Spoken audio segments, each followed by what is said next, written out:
In the last video, we set up continuous deployment with our application, so in this video, we can finally get everything set up to build our real-world application. And to do that, we first, unfortunately, need to delete everything that we did in the last few videos. So let's go into our source folder here, and we want to remove our counter and our counter hooks, so we can delete both of those. And then inside of our app, we want to remove the import for those, we want to remove our use state, we want to remove our context, as well as everything inside of here. All we want to do is return null, just like we had at the very beginning of our project. There we go, that's everything that we need to delete from our application. So now we can actually look at what we're going to be building in our next application for the real world application. So here we go, we have our real world application set up, and immediately you're going to notice it looks pretty ugly.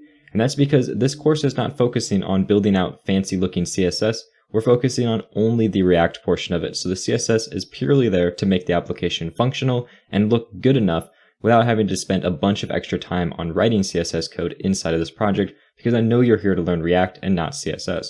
So let's look at kind of the basics of our application. We have recipes on the left side here. We have an edit button, which is going to allow us to edit our application on the right side here. We also have an add recipe button, which is going to allow us to add a brand new recipe.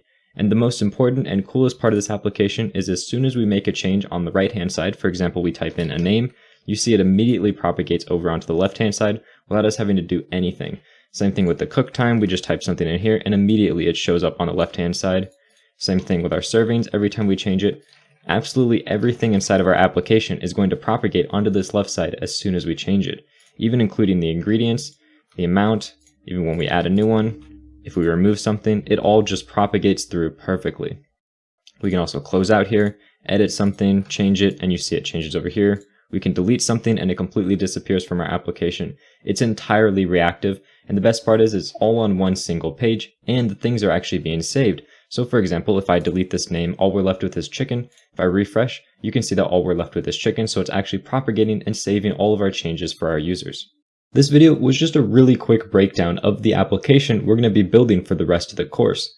In the next video, we're going to take a look at breaking this application down into multiple different components, which will be the components that we actually build in React to make this application work. We're going to take a look at all of how the different components interact together and start building out some of the basic JSX for these different components. So I can't wait to see you in that video, and I hope you're excited to get started.